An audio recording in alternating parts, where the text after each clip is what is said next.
सत श्री अकाल जी सारिਆਂ ਨੂੰ। ਅੱਜ ਵੀ ਜਿੱਦਾਂ ਤੁਸੀਂ ਸੁਣ ਨਹੀਂ ਰਹੇ ਹੋ, ਮੇਰੀ ਆਵਾਜ਼ 'ਚ ਥੋੜਾ ਜਿਹਾ ਫਰਕ ਹੈਗਾ ਆ, ਗਲਾ ਖਰਾਬ ਹੋਣ ਲੱਗਿਆ ਆ ਤੇ ਇਸ ਕਰਕੇ ਇਹਦਾ ਇੰਤਜ਼ਾਮ ਮੈਂ ਪਹਿਲੇ ਕਰਨ ਲੱਗੀ ਆ, ਕਿਉਂਕਿ ਜਿਹੜੀ ਮੈਂ ਹਰ ਸਾਲ ਵੈਸੇ ਤੇ ਗੋਲੀਆਂ ਬਣਾ ਕੇ ਰੱਖਦੀ ਆ, ਪਰ ਐਤਕੀ ਗਲਾ ਖਰਾਬ ਮੇਰਾ ਹੋ ਗਿਆ। ਮੈਨੂੰ ਧਿਆਨ ਹੀ ਨਹੀਂ ਰਿਹਾ ਕਿ ਮੈਂ ਪਹਿਲਾਂ ਬਣਾ ਕੇ ਰੱਖਦੀ ਤੇ ਚੂਸ ਲੈਂਦੀ, ਪਰ ਚਲੋ ਫਿਰ ਵੀ ਆਪਾਂ ਹੁਣ ਵੀ ਇਹਨੂੰ ਕਾਬੂ ਕਰ ਲੈਣਾ ਵਾ। ਤੇ ਤੁਹਾਨੂੰ ਵੀ ਨਾਲ ਦੱਸਦੀ ਆ ਕਿ ਕਿਹੜੀਆਂ ਆ ਜਿਹੜੀਆਂ ਤੁਸੀਂ ਬੱਚੇ ਬੁੱਢੇ ਸਾਰੇ ਸਿਆਲ ਦੇ ਵਿੱਚ ਜ਼ਰੂਰ ਖਾਓ, ਕਿਉਂਕਿ ਗਲੇ ਨੂੰ ਬਚਾ ਕੇ ਰੱਖਣਾ ਦੇ। ਤੇ ਇਸ ਕਰਕੇ ਵੀ ਪਹਿਲਾਂ ਵੇਖਿਓ ਕਿ ਕਿਹੜਾ ਸਮਾਨ ਚਾਹੀਦਾ। ਸਾਨੂੰ ਚਾਹੀਦਾ ਆ ਗੁੜ ਤੇ ਅਦਰਕ, ਹਲਦੀ, ਕਾਲੀ ਮਿਰਚ ਤੇ ਹਨੀ। ਪਰ ਇਹਨਾਂ ਨੂੰ ਕਿਸ ਤਰੀਕੇ ਨਾਲ ਵਿੱਚ ਵਰਤਣਾ ਵਾ ਉਹ ਜ਼ਰੂਰ ਦੱਸਦੀ ਆ ਤੁਹਾਨੂੰ, ਕਿ ਕਿਉਂਕਿ ਇਹਨੂੰ ਸਟੈਪ ਵਾਈਜ਼ ਪੂਰੀ ਵੀਡੀਓ ਚੰਗੀ ਤਰ੍ਹਾਂ ਦੇਖਿਓ ਕਿ ਕਿਸ ਟਾਈਪ ਤੇ ਕਿਹੜੀ ਚੀਜ਼ ਪੈਣੀ ਚਾਹੀਦੀ ਹੈ ਤੇ ਨਾਲੇ ਦੇ ਬੈਨੀਫਿਟਸ ਕਿੱਦਾਂ ਉਹ ਨਿਕਲ ਕੇ ਆਉਣਗੇ ਬਾਹਰ। ਤੇ ਚਲੋ ਬਈ ਆ ਜਾਓ। ਅੱਛਾ ਬਈ, ਸਭ ਤੋਂ ਪਹਿਲਾਂ ਤੇ ਜਿਹੜਾ ਅਦਰਕ ਹੈ ਨਾ, ਇਹਨੂੰ ਕਰ ਲੈਣਾ ਆ ਕੱਟ ਕੇ ਤੇ ਪੀਸ ਲੈਣਾ ਆ। ਤੇ ਇਸ ਕਰਕੇ ਮੈਂ ਛੋਟੇ ਇਹਦੇ ਪੀਸ ਕਰਨ ਲੱਗੀ ਆ ਕਿ ਜਿਹੜਾ ਸਾਡਾ ਮਿਕਸੀ ਦੇ ਵਿੱਚ ਪੂਰੀ ਚੰਗੀ ਤਰ੍ਹਾਂ ਪੀਸਿਆ ਜਾਵੇ। ਜਿੱਦਾਂ ਧਾਗੇ ਵਾਲਾ ਆ ਜਾਂਦਾ ਨਾ ਅਦਰਕ, ਇਹ ਵੀ ਥੋੜੇ ਜਿਹੇ ਇਹਦੇ ਨਿਕਲਦੇ ਬੜੇ ਆ। ਤੇ ਪਰ ਤੁਸੀਂ ਇਹਨੂੰ ਸਾਰੇ ਨੂੰ ਪੀਸ ਨੂੰ ਇੱਕ ਕਰਕੇ ਥੋੜਾ ਜਿਹਾ ਪਾਣੀ ਪਾ ਲੈਣਾ ਵਿੱਚ ਇਹਦੇ ਵਿੱਚ ਹੀ, ਤੇ ਨਾਲ ਹੀ ਗੁੜ ਪਾ ਲੈਣਾ। ਇਹ ਇਸ ਕਰਕੇ ਮੈਂ ਸਾਰਾ ਕੁਝ ਪਾ ਦਿੰਦੀ ਹੁੰਦੀ ਹਾਂ ਕਿ ਇੱਕ ਤਾਂ ਸੌਖਾ ਹੋ ਜਾਂਦਾ ਵੀ ਘੋਲਣ ਘਾਲਣ ਜ਼ਿਆਦਾ ਨਹੀਂ ਟਾਈਮ। ਤੇ ਇਹਨੂੰ ਸਾਰੇ ਨੂੰ ਪੀਸ ਲੈਣਾ, ਭਾਵੇਂ ਪਾਣੀ ਥੋੜਾ ਜਿਹਾ ਹੋਰ ਪਾ ਲਓ ਕਿ ਜਿਹਦੇ ਨਾਲ ਇਹ ਪੀਸਿਆ ਚੰਗੀ ਤਰ੍ਹਾਂ ਜਾਵੇ। ਅੱਛਾ ਵੀ ਆ ਹੁਣ ਜਿੱਦਾਂ ਪੀਸ ਗਿਆ ਵਾ, ਇਹ ਗੁੜ ਵੀ ਪੀਸਿਆ ਗਿਆ ਤੇ ਨਾਲ ਹੀ ਆਪਣੇ ਅਦਰਕ ਵੀ ਪੀਸਿਆ ਗਿਆ ਵਾ। ਆਪਾਂ ਚਲਾ ਲੈਣਾ ਹੈ ਗੈਸ ਤੇ ਕੜਾਈ ਦੇ ਵਿੱਚ ਇਹਨੂੰ ਮੈਂ ਛਾਣ ਕੇ ਤਾਂ ਪਾਉਣ ਲੱਗੀ ਆ ਕਿ ਅਦਰਕ ਦੇ ਜਿਹੜੇ ਆਉਂਦੇ ਨਾ ਧਾਗੇ ਜੇ, ਫਿਰ ਉਹ ਨਹੀਂ ਆਉਂਦੇ ਵਿੱਚ ਜਦੋਂ ਆਪਾਂ ਉਹ ਗੋਲੀਆਂ ਬਣਾਉਂਦੇ ਜਾਂਦੀਆਂ। ਤੇ ਇਸ ਕਰਕੇ ਇਹਨੂੰ ਏਦਾਂ ਕਰਕੇ ਸਾਰਾ ਇਹਨੂੰ ਛਾਣ ਲੈਣਾ।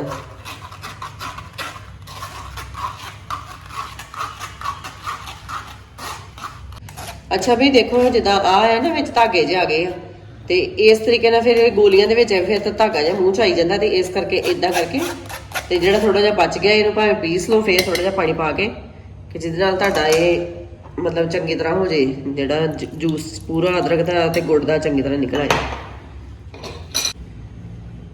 ਅੱਛਾ ਵੀ ਆ ਵੇਖੋ ਇਧਰ ਹੁਣ ਇਹ ਵੀ ਪੂਰੇ ਨਿਕਲ ਗਿਆ ਇਹਦਾ ਵੀ, ਤੇ ਇਹ ਵੀ ਚਲੋ ਕਰ ਦੇਣਾ ਪੂਰਾ। ਇਹ ਪਾਣੀ ਦੀ ਕੋਈ ਟੈਨਸ਼ਨ ਨਹੀਂ ਕਰਨੀ, ਕਿਉਂਕਿ ਆਪਾਂ ਇਹਨੂੰ ਪਕਾਉਣਾ ਹੀ ਆ ਅਦਰਕ ਨੂੰ ਵੀ। ਆਹ ਅਦਰਕ ਦੇ ਸਾਰੇ ਜਿੰਨੇ ਵੀ ਆ ਨਾ ਰੇਸ਼ੇ ਜੇ ਇਹ ਰਹਿ ਗਏ ਬਾਹਰ, ਤੇ ਇਹਨੂੰ ਰੱਖ ਦੇਣਾ ਤੇ ਇਹਨੂੰ ਹੁਣ ਕਰ ਲੈਣਾ ਫੁੱਲ ਸੇਕ ਤੇ ਪਕਾਉਣਾ ਸ਼ੁਰੂ ਕਰਨਾ। ਪਰ ਇਹਦੇ ਚ ਕੀ ਕਰਨਾ ਆ ਕਿ ਇਹਨੂੰ ਉਦੋਂ ਤੱਕ ਕੁਛ ਨਹੀਂ ਛੇੜਨਾ। ਇਹਦੇ ਚ ਥੋੜੀ ਜਿਹੀ ਸਿਰਫ ਹਲਦੀ ਐਡ ਕਰਨੀ ਆ, ਕਿਉਂਕਿ ਹਲਦੀ ਬਾਅਦ ਵਿੱਚ ਘੁਲਣੀ ਔਖੀ ਆ, ਤੇ ਇਸ ਕਰਕੇ ਇਹਨੂੰ ਨਾਲ ਹੀ ਥੋੜਾ ਜਿਹਾ ਐਡ ਕਰ ਲੈਣਾ ਵਿੱਚ ਹੀ। 2 ਕੁ ਚੁਟਕੀਆਂ ਸਮਝੋ ਹਲਦੀ ਦੀਆਂ ਆ, ਤੇ ਬਸ ਵੀ ਹੁਣ ਇਹਨੂੰ ਕੱਢਣਾ ਸ਼ੁਰੂ ਕਰ ਦੇਣਾ। ਆ ਬਈ ਏਦਾਂ ਇਹਨੂੰ ਕੱਢਣਾ ਚਾਹੀਦਾ ਆ। ਇਹਦਾ ਪਾਣੀ ਸੁਕਾਉਣਾ ਆ ਆਪਾਂ, ਤੇ ਮੈਂ ਨਾਲ ਪਾਣੀ ਇੱਕ ਰੱਖਿਆ ਆ ਕੱਪ ਇਹਦੇ ਵਿੱਚ ਡੋਂਗੇ ਦੇ ਵਿੱਚ। ਇਹ ਇਸ ਕਰਕੇ ਰੱਖਿਆ ਆ ਕਿ ਆਪਾਂ ਚੈੱਕ ਕਰਨਾ ਹੈ ਕਿ ਕਿੰਨੀ ਕੰਸਿਸਟੈਂਸੀ ਕਿੱਦਾਂ ਦਾ ਚਾਹੀਦਾ ਹੈ ਸਾਨੂੰ ਗੁੜ, ਤੇ ਉਹਦੇ ਵਾਸਤੇ ਕਿ ਗੋਲੀਆਂ ਬਣਾ ਸਕੀਏ ਆਪਾਂ ਇਹਦੀਆਂ। ਇਹ ਵੀ ਸਿਆਲ ਚੜ੍ਹਦਿਆਂ ਹੀ ਸ਼ੁਰੂ ਕਰ ਦੋ। ਮੈਂ ਥੋੜੀ ਜਿਹੀ ਹੋਰ ਇੱਧਰ ਉੱਧਰ ਲੱਗੀ ਰਹੀ ਤੇ ਉਹ ਸਿਆਲ ਚੜ੍ਹਦਿਆਂ ਬੜੀਆਂ ਹੁੰਦੀਆਂ, ਤੇ ਮੇਰੇ ਖਿਆਲ ਨਾਲ ਇੱਥੋਂ ਤੱਕ ਨੌਬਤ ਨਹੀਂ ਆਉਣੀ ਮੇਰੇ ਗਲੇ ਦੀ। ਤੇ ਬਾਕੀ ਬਈ ਹਲਦੀ ਜ਼ਰੂਰ ਪਾਓ,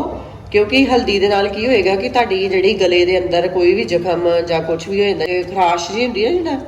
ਉਹ ਨਹੀਂ ਹੋਊਗੀ ਫਿਰ। ਤੇ ਇਹ ਅੰਦਰੋਂ ਨਾਲੇ ਠੀਕ ਕਰਦਾ ਵਾ, ਤੇ ਬੜੀ ਜਲਦੀ ਬਣਦੀ ਹੈ। ਦੇਖੋ ਸੰਘਣਾ ਹੁਣ ਵੀ ਸ਼ੁਰੂ ਹੋ ਗਿਆ ਵਾ। ਇੱਕ ਨਾ ਇਹਦੇ ਵਿੱਚ ਕਾਲੀ ਮਿਰਚ ਪੀਸ ਕੇ ਜ਼ਰੂਰ ਪਾਉਣੀ। ਮੇਰੇ ਕੋਲ ਪੀਸਾ ਪਾਊਡਰ ਹੈਗਾ ਆ, ਤੇ ਮੈਂ ਉਹ ਪਾ ਲੈਣ ਲੱਗੀ ਆ। ਇਹ ਵੀ ਬਹੁਤ ਜ਼ਿਆਦਾ ਚੰਗੀ ਆ ਗਲੇ ਦੇ ਉੱਤੇ, ਤੇ ਇਹ ਇਸ ਕਰਕੇ ਵੀ ਇਹਨੂੰ ਵੀ ਤੁਸੀਂ ਕਰ ਲੈਣਾ ਗਲੇ ਦੇ, ਛਾਤੀ ਦੇ, ਲੰਗਸ ਦੇ ਵਾਸਤੇ। ਮਤਲਬ ਕਿ ਇਹ ਚੰਗੀਆਂ ਚੀਜ਼ਾਂ ਸਾਰੀਆਂ।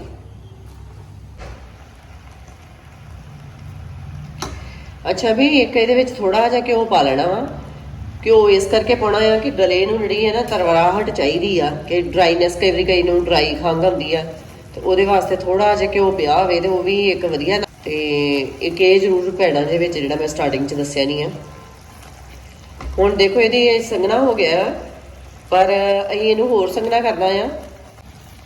ਇੱਕ ਬਈ ਇੱਕ ਇਹਦਾ ਇੱਕ ਹਿਸਾਬ ਦਾ ਟੈਸਟ ਹੀ ਹੁੰਦਾ ਆ ਕਿ ਤੁਸੀਂ ਜਦੋਂ ਤੁਹਾਨੂੰ ਇਦਾਂ ਸੰਘਣਾ ਹੋ ਜਾਏ ਕਿ ਕਿੰਨਾ ਤੱਕ ਅਸੀਂ ਇਹਨੂੰ ਪਕਾਉਣਾ ਆ ਤੇ ਉਹਦੇ ਵਾਸਤੇ ਕੀ ਕਰਨਾ ਆ ਕਿ ਪਾਣੀ ਰੱਖੋ ਲਾਗੇ ਤੇ ਇਦਾਂ ਡ੍ਰੌਪਸ ਵਿੱਚ ਸੁੱਟੋ ਪਾਣੀ ਦੇ ਅੰਦਰ ਤੇ ਜਿੱਦਾਂ ਤੁਸੀਂ ਇਹਨੂੰ ਫੜਿਆ ਤੇ ਆਹ ਵੇਖੋ ਜੇ ਘੁਲ ਜਾਂਦਾ ਨਾ ਨਾਲ ਉਹਨਾਂ ਨਹੀਂ ਬਣਿਆ ਅਜੇ ਸਾਨੂੰ ਚਾਹੀਦੀਆਂ ਟੌਫੀਆਂ ਵਰਗਾ ਤੇ ਜਿਹੜੀਆਂ ਅਸੀਂ ਮਜ਼ੇ ਨਾਲ ਬੱਚੇ ਵੀ ਖਾ ਸਕਣ ਅਸੀਂ ਵੀ ਖਾ ਸਕੀਏ ਆਹ ਦੇਖੋ ਇਹਦੀ ਝੱਗ ਬਣ ਗਈ ਹੈ ਨਾ ਇੱਥੇ ਆਣ ਕੇ ਇਹਦਾ ਥੋੜਾ ਜਿਹਾ ਦਿਖਣ ਲੱਗ ਪੈਂਦਾ ਕਿ ਇਹ ਤਿਆਰ ਹੋਣ ਦੇ ਲਾਗੇ ਪਹੁੰਚ ਗਈ ਇਹ ਚੀਜ਼ ਆਹ ਦੇਖੋ ਵੀ ਇੱਕ ਵਾਰੀ ਤੇ ਮੈਂ ਕੀਤਾ ਸੀ ਇਹਦਾ ਟੈਸਟ ਹੁਣ ਮੈਨੂੰ ਥੋੜਾ ਜਿਹਾ ਜ਼ਿਆਦਾ ਸੰਘਣਾ ਲੱਗਣ ਡਿਆ ਤੇ ਇੱਕ ਵਾਰੀ ਮੈਂ ਫੇਰ ਇਹਨੂੰ ਪਾ ਕੇ ਦੇਖਿਆ ਆ ਤੇ ਦੇਖੋ ਇਹਦਾ ਥੋੜਾ ਜਿਹਾ ਫਰਕ ਪੈ ਗਿਆ ਆ ਦਾਦਾ ਹੋ ਗਿਆ ਵਾ ਤੇ ਪਰ ਇਹ ਹੈ ਕਿ ਹੁਣ ਇਹਦਾ ਲਾਸਟ ਇਹਦਾ ਹੁਣ ਇੱਕ ਟੈਸਟ ਆ ਕਿਉਂਕਿ ਹੁਣ ਇਹਦਾ ਪੂਰਾ ਹੋ ਗਿਆ ਹੈ ਕਿ ਥੱਲੇ ਫਲੋ ਕਰਨ ਲੱਗਿਆ ਵੀ ਵੇਖੋ ਕਿੰਨਾ ਹੌਲੀ ਹੌਲੀ ਜਾਣ ਡਿਆ ਨਾ ਤੇ ਬਸ ਇਹਦੇ 'ਚ ਹੀ ਹੁਣ ਆਪਾਂ ਇਹਨੂੰ ਬੰਦ ਕਰ ਦੇਣਾ ਹਾਂ ਦੇਖੋ ਪੈਂਦਿਆਂ ਸਾਰੀ ਹਾਰਡ ਹੋ ਗਿਆ ਆ ਦੇਖੋ ਟੁੱਟਣ ਲੱਗਿਆ ਵੀ ਤੇ ਜਦੋਂ ਇਹਨੇ ਠੰਡਾ ਹੋ ਜਾਣਾ ਤੇ ਇਹਨੇ ਟੁੱਟ ਜਾਣਾ ਬਹੁਤ ਜਲਦੀ ਤੇ ਇਹਨੂੰ ਇੱਥੇ ਕਰ ਦੇਣਾ ਬੰਦ ਪਰ ਇੱਕ ਚੀਜ਼ ਦੇਖੋ ਵੀ ਇਹਦੇ ਕੜਾਈ ਦਾ ਖੁਦ ਦਾ ਸੇਕ ਬਹੁਤ ਜ਼ਿਆਦਾ ਵਾ ਤੇ ਇਸ ਕਰਕੇ ਇਹਨੂੰ ਨਾਲ ਨਾਲ ਹਿਲਾਈ ਜਾਣਾ ਹੈ ਕਿ ਜਲੇ ਨਾ ਤੇ ਜਦੋਂ ਥੋੜਾ ਜਿਹਾ ਠੰਡਾ ਹੋ ਜਾਂਦਾ ਨਾ ਤੇ ਉਦੋਂ ਤੁਸੀਂ ਇਹਦੇ ਵਿੱਚ ਹਨੀ ਪਾਉਣਾ ਆ ਗਰਮ ਦੇ ਵਿੱਚ ਕਦੀ ਵੀ ਹਨੀ ਨਹੀਂ ਪਾਉਣਾ ਕਿਉਂਕਿ ਉਹ ਗਲਤ ਅਸਰ ਕਰਦਾ ਆ ਹਨੀ ਜੇ ਉਹਨੂੰ ਤੁਸੀਂ ਗਰਮ ਚ ਪਾਤਾ ਆ ਵੀ ਦੇਖੋ ਆਪਣਾ ਗੈਸ ਬੰਦ ਆ ਥੋੜਾ ਜਿਹਾ ਠੰਡਾ ਵੀ ਹੋ ਗਿਆ ਵਾ ਤੇ ਹੁਣ ਆਪਾਂ ਇਹਦੇ ਚ ਪਾ ਦੇਣਾ ਆ ਸ਼ਹਿਦ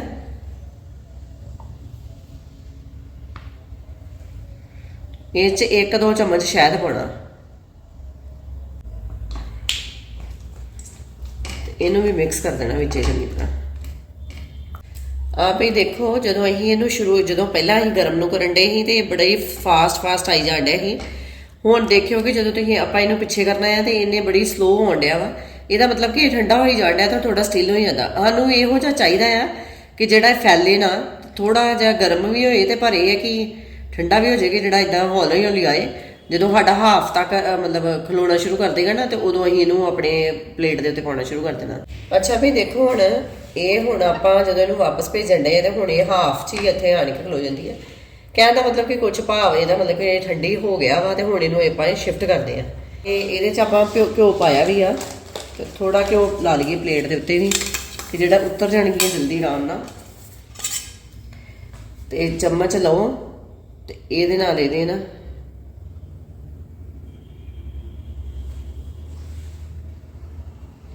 ਇਦਾਂ ਇੱਕ ਟੌਫੀਆਂ ਜਿਹੀਆਂ ਬਣਾਉਣੀਆਂ ਸ਼ੁਰੂ ਕਰ ਦੋ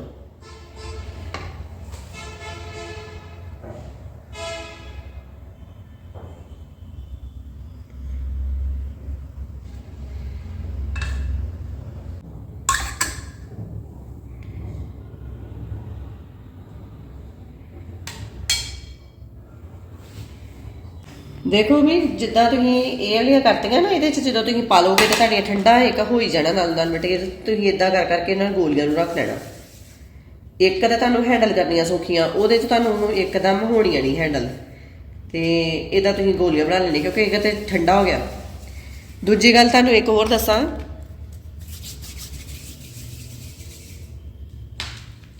ਭਾਵੇਂ ਤੁਸੀਂ ਇਹਨਾਂ ਨੂੰ ਗੋਲ ਹੀ ਰਹਿਣ ਦਿਓ ਭਾਵੇਂ ਇਹਨਾਂ ਨੂੰ ਗੋਲ ਇਦਾਂ ਦੀਆਂ ਬਣਾ ਲਓ ਤੇ ਭਾਵੇਂ ਚਪਟੀਆਂ ਰਹਿਣ ਦਿਓ ਇਹ ਵੀ ਇਦਾਂ ਹੀ ਉਤਰ ਜਾਣੀਆਂ ਦੇਖੋ ਇਦਾਂ ਦੀਆਂ ਰੱਖਣੀਆਂ ਤੇ ਇਹ ਵੀ ਸ਼ੇਪ 'ਚ ਵੀ ਰੱਖ ਸਕਦੇ ਤੁਸੀਂ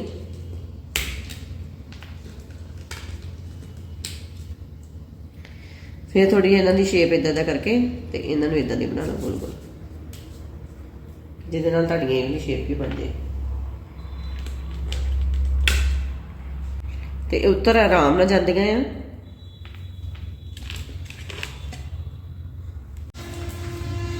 ਅੱਛਾ ਵੀ ਇਹ ਟੌਫੀਆਂ ਹੋ ਗਈਆਂ ਤਿਆਰ ਤੇ ਹੁਣ ਇਹਦੇ ਉੱਤੇ ਥੋੜਾ ਜਿਹਾ ਨਾ ਚੀਨੀ ਲੈ ਕੇ ਨਾ ਪੀਸੀ ਚੀਨੀ ਤੇ ਇਹਨੂੰ ਕਰ ਦੋਗੇ ਜਿਹਦੇ ਨਾਲ ਇਹਨਾਂ ਦੀ ਲੁੱਕ ਵੀ ਹੋਰ ਵੀ ਵਧੀਆ ਹੋ ਜੇ ਖਾਣ 'ਚ ਹੋਰ ਵੀ ਸਵਾਦ ਲੱਗਣਾ ਨਾਲੇ ਇਹ ਚਿਪਕਦੀਆਂ ਨਹੀਂ ਆ ਬਾਅਦ ਵਿੱਚ ਫਿਰ ਜਦੋਂ ਇਦਾਂ ਲੱਗ ਜਾਂਦੀ ਹੈ ਆਪਸ 'ਚ ਸ਼ੂਗਰ ਉਹ ਤੁਹਾਡੀ ਮਰਜ਼ੀ ਹੈ ਨਹੀਂ ਪਾਉਣਾ ਤਾਂ ਤੁਸੀਂ ਭਾਵੇਂ ਨਾ ਪਾਇਓ ਪਰ ਇਹ ਹੈ ਕਿ ਤੁਸੀਂ ਡੱਬੀ 'ਚ ਬੰਦ ਕਰਕੇ ਰੱਖ ਸਕਦੇ ਇਹਨਾਂ ਨੂੰ ਅੱਛਾ ਵੀ ਦੇਖੋ ਸਾਰੀਆਂ ਗੋਲੀਆਂ ਬਣ ਗਈਆਂ ਵਾ ਜੇ ਕੋਈ ਨੇ ਇਦਾਂ ਦੀ ਸ਼ੇਪ ਬਣਾਉਣੀ ਇਹ ਵੀ ਬਣਾ ਲਓ ਆਵਾਜ਼ ਦੇਖੋ ਕਿੰਨੀ ਜ਼ਿਆਦਾ ਆ ਤੇ ਜੇ ਇਹ ਬਣਾਉਣੀਆਂ ਵਾ ਇਹ ਵੀ ਪੂਰਾ ਖੜਾ। ਤੇ ਇਸ ਕਰਕੇ ਵੀ ਹੁਣ ਇਹਨੂੰ ਜਿੱਦਾਂ ਹੁਣ ਆ ਇਹ ਗੋਲੀਆਂ ਦਾ ਹਾਰਡ ਬਣਾਉਣ ਦਾ ਮਤਲਬ ਇਹ ਆ ਕਿ ਤੁਸੀਂ ਇਹਨੂੰ ਮੂੰਹ 'ਚ ਰੱਖੋ, ਬੱਚਿਆਂ ਨੂੰ ਨਹੀਂ ਕਹੋ ਕਿ ਚੂਸੋ ਇਹਨਾਂ ਨੂੰ, ਕਿਉਂਕਿ ਚੂਸਦੇ ਜਿੱਦਾਂ ਤੁਸੀਂ ਇਹਨੂੰ ਚੂਸੀ ਜਾਣਾ ਤੇ ਇਹਨੇ ਗਲੇ ਦੇ ਅੰਦਰ ਅੰਦਰ ਹੌਲੀ ਹੌਲੀ ਅੰਦਰ ਜੂਸ ਜਾਣਾ, ਤੇ ਜਿਹਦੇ ਨਾਲ ਅਦਰਕ ਦਾ ਸਾਰਿਆਂ ਦਾ ਹਲਦੀ ਦਾ ਨਹੀਂ ਤੇ ਕੀ ਹੁੰਦਾ ਹੈ ਕਿ ਟੌਫੀ ਖਾਣੇ ਫਟਾਫਟ ਅੰਦਰ ਚੱਲ ਜਾਂਦੀ ਪੇਟ ਤੇ ਇਸ ਕਰਕੇ ਨਾ ਥੋੜਾ ਜਿਹਾ ਤਰੀਕੇ ਨਾਲ ਬਣਾਓ। ਤੇ ਬਾਕੀ ਮੈਂ ਮਿਲਤੀ ਮੇਰਾ ਮੂੰਹ ਮੇਰੇ ਖਾਣਾ ਬੜਾ ਉਹ ਲੱਗਣ ਡਿਆ ਪਰ ਇਹ ਕਿ ਮੈਨੂੰ ਬੜਾ ਮਜ਼ਾ ਆਉਂਦਾ ਖਾਣ ਦਾ। ਬਾਕੀ ਮਿੰਤੀ ਮੈਂ ਬਹੁਤ ਸਹੀ ਦੱਸੀ ਜੇ, ਜਿੰਨੀ ਕਾਲੀ ਮਿਰਚ ਇੰਨਾ ਹੀ ਥੋੜੇ ਹਿਸਾਬ ਨਾਲ ਪਾਇਓ। ਤੁਸੀਂ ਕੋਈ ਵੀ ਚੀਜ਼ ਜ਼ਿਆਦਾ ਕਰਤੀ ਤੇ ਸਮਝ ਲਓ ਕਿ ਉਹਦਾ ਗਲੇ ਦੇ ਵਿੱਚ ਲੱਗੇਗਾ, ਫਿਰ ਬਹੁਤ ਜ਼ਿਆਦਾ ਬੱਚੇ ਨਹੀਂ ਖਾ ਸਕਦੇ। ਇਹਨਾਂ ਨੂੰ ਤਾਂ ਬੱਚਿਆਂ ਨੇ ਬੜੇ ਮਜ਼ੇ ਨਾਲ ਖਾਣਾ। ਅਦਰਕ ਦਾ ਟੇਸਟ ਵੀ ਬੜਾ ਵਧੀਆ ਵਿੱਚ ਹਲਕਾ ਆਉਣ ਡਿਆ, ਇਸ ਕਰਕੇ ਆਉਂਦੀਆਂ ਸਰਦੀਆਂ ਇਹ ਜ਼ਰੂਰ ਬਣਾ ਕੇ ਰੱਖੋ। ਚਲੋ ਸਾਡੀ ਗੱਲ ਬਣ ਗਈ। ਬਾਕੀ ਇਹ ਕਿ ਇਹਨੂੰ ਵੱਧ ਬਣਾ ਕੇ ਰੱਖੋ ਕਿ ਜਿਹੜੀਆਂ ਤੁਸੀਂ ਡੱਬੇ ਦੇ ਵਿੱਚ ਪਾ ਕੇ ਕੋਈ ਖਰਾਬ ਨਹੀਂ ਹੁੰਦੀਆਂ, ਕੁਛ ਨਹੀਂ ਹੁੰਦੀਆਂ, ਇਦਾਂ ਹੀ ਰਹਿਣੀਆਂ। ਅੱਛਾ ਵੀ ਜੇ ਤੁਹਾਨੂੰ ਮੇਰੀ ਵੀਡੀਓ ਚੰਗੀ ਲੱਗੀ ਹੋਊਗੀ ਤੇ ਲਾਈਕ ਕਰ ਦਿਓ ਤੇ ਕਮੈਂਟ ਵੀ ਜ਼ਰੂਰ ਕਰਕੇ ਦੱਸਿਓ ਕਿੱਦਾਂ ਲੱਗੀ ਵੀਡੀਓ। ਤੇ ਚਲੋ ਜੀ, ਓਕੇ ਜੀ, ਬਾਏ।